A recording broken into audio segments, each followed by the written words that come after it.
민수기 마지막 장인 34장에서 36장은 모압 땅에서 약속의 땅을 분배하는 것으로 끝이 납니다. 모세가 모압 땅에서 3번의 설교를 하는데요. 그 설교를 모은 것이 신명기입니다. 신명기라는 제목에서 알 수 있듯이 신자는 거듭신, 이 두 번째 율법을 의미합니다. 단순히 첫 번째, 두 번째라는 순서를 의미하는 것이 아니라 하나님의 말씀인 언약을 갱신한다는 의미가 담겨 있습니다. 그래서 신명기 1장 2절에는 이렇게 얘기하죠. 호렙산에서 세일산을 지나 가데스 바네아까지 10하룻 길이었더라. 10하룻 길에 갈 수 있는 그 길을 1장 3절에 40째 해 11째 달 10하룻 길을 40년이 걸렸다라는 것을 보여주고 있습니다. 왜 10하룻 길에 갈 수 있는 거리를 40년이 걸렸을까요? 그것은 이스라엘 백성들이 하나님의 말씀을 잊어버리고 기억하지 못했기 때문입니다. 그래서 모세는 신명기에서 기억하라 라는 말을 굉장히 강조하고 있습니다. 기억하다 라는 단어는 신명기에만 한글 성경에 18번이 등장합니다. 알리스트 맥그라스는 신앙을 여정으로 비유했는데요.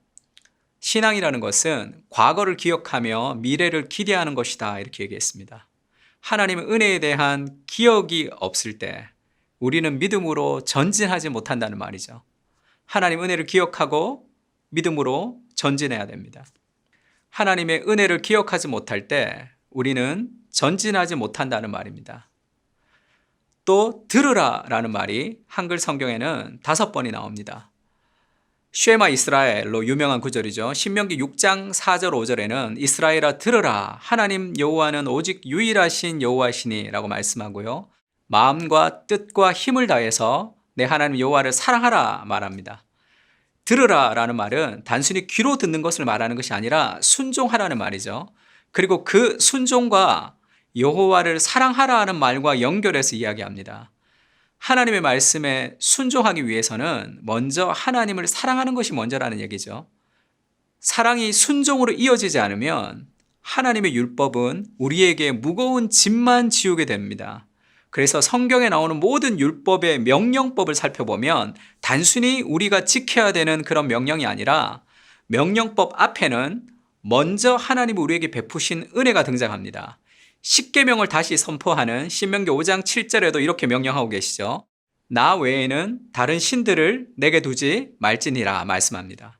이 구절만 보면 너무 무거운 명령인 것 같지만 그 명령법 앞에는 하나님이 먼저 행하신 일들이 있습니다. 신명기 5장 6절은 이렇게 얘기하는데요. 나는 너를 애굽 땅 종되었던 집에서 인도하여 낸 내 하나님 여호와라. 하나님이 우리를 죄악된 애굽 땅에서 구원하셨던 그 하나님의 은혜를 선포하고 나서 십계명을 요구하시는 것입니다. 하나님의 은혜가 하나님의 말씀을 순종하게 하는 힘과 동기가 되는 것이죠. 광야의 의미도 마찬가지입니다.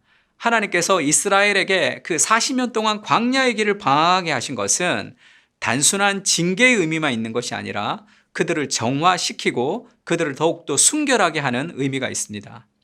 하나님이 신명기 8장 2절에 40년 동안의 광야의 길을 걷게 하신 것을 기억하라. 이 광야의 기간 동안 하나님이 가르쳐주고 싶었던 삶의 교훈이 있었습니다. 그것은 알지 못하며 내 조상들도 알지 못하던 만나를 내게 먹으신 것은 사람이 떡으로 사는 것이 아니요 여호와 입에서 나오는 모든 말씀으로 사는 줄을 네가 알게 하려 하심이라. 광야에서 하나님이 가르쳐주고 싶었던 레슨은 떡으로 사는 것이 아니라 여호와의 입에서 나오는 말씀으로 사는 것을 알려주고 싶었던 거예요. 그러나 신명기를 보면 이스라엘은 광야의 시험에서 사람이 무엇으로 사는가를 배우지 못했습니다. 그러면 우리는 어떻게 하나님의 말씀을 따라 살아갈 수 있을까요? 마태복음 4장에 보면 예수님께서 성령에 이끌리시어 광야에서 시험을 받는 장면이 나옵니다. 그때에 예수께서 성령에게 이끌리어 마귀에게 시험을 받으러 광야로 가셨다. 그때가 언제냐면 예수님이 세례를 받고 난 후입니다. 원래 세례는 죄인이 받는 거죠. 근데 왜 죄가 없는 예수님이 세례를 받아야 될까요? 그것은 죄인을 대표해서 예수님께서 세례를 받으시는 것이죠. 그리고 예수님이 광야에 가셔서 40일 동안 금식하셨습니다. 광야 40일은 이스라엘의 광야 40년을 연상시키는 것이죠. 그때 마귀가 예수님께 나와서 그렇게 유혹합니다. 네가 만일 하나님의 아들이거든 명하여 이 돌들로 떡덩이가 되게 하라. 그때 예수님은 신명기를 인용해서 말씀하십니다. 사람이 떡으로만 살 것이 아니요 하나님의 입으로 나오는 모든 말씀으로 살 것이라. 예수님께서 광야에서 마귀에게 승리하셨습니다. 리딩 지저스 1편의 영상을 보시면 예수님은 이스라엘의 실패를 회복하신 새 이스라엘이라고 설명하고 있습니다. 광야 같은 인생에서 우리가 하나님의 말씀을 지킬 수 없을 때 우리는 예수 그리스도께서 우리를 대신해서 모든 율법의 요구를 이루셨다는 것을 기억할 필요가 있습니다. 그래서 예수 그리스도와 인격적인 관계를 누릴 때 우리는 그분의 사랑 안에서 즐겁게 하나님의 말씀에 순종할 수 있습니다. 누가 C.S. 루이스에게 그렇게 물었다고 합니다. 하나님을 사랑하는 것이 쉽습니까? C.S. 루이스가 이렇게 대답했다 그래요.